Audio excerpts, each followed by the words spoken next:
Combating information confrontation is used by the FTIF to justify suppressing what the FBI calls alternative news sources. Under any set of circumstances, it can justify. So the FBI is out there doing that, shutting down alternative news sources. That's what they want to do. That's what Mark Zuckerberg is doing. And that's who Joe Biden is in bed with.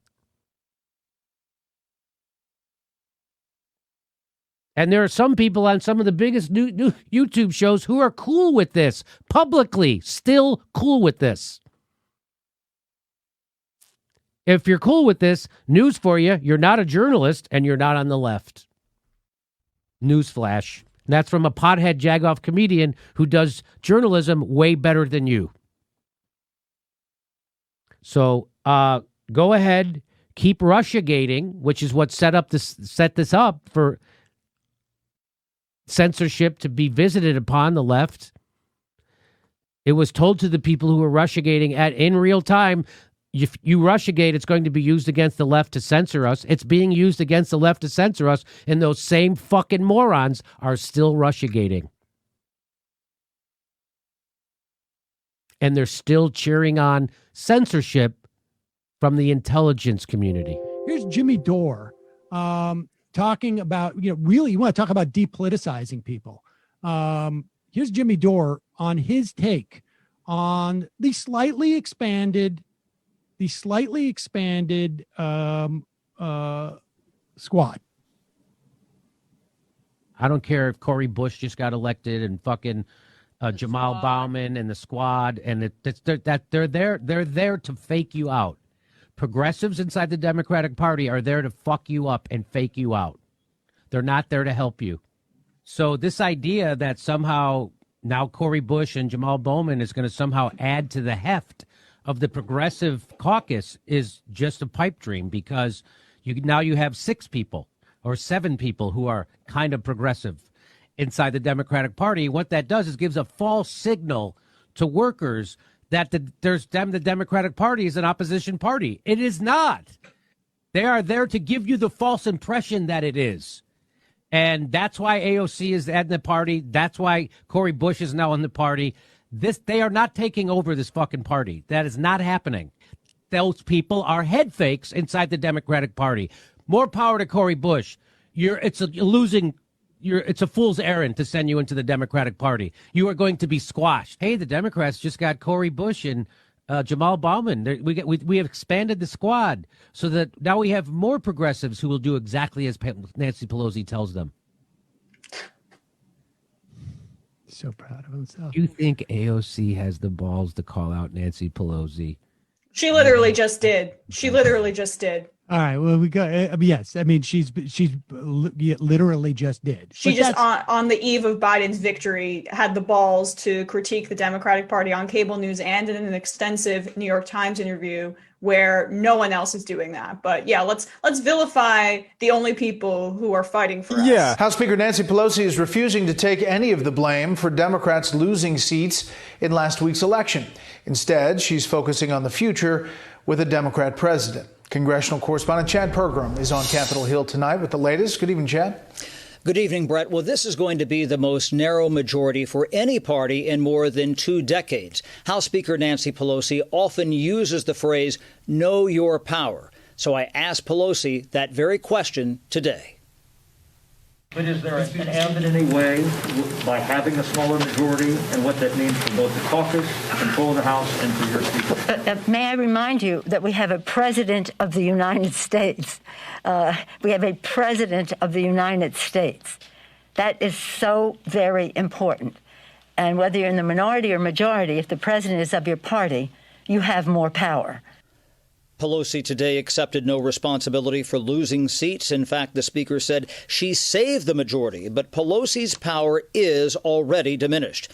Not just by losing seats, but by President-elect Joe Biden. She's no longer the center of the Democratic political universe.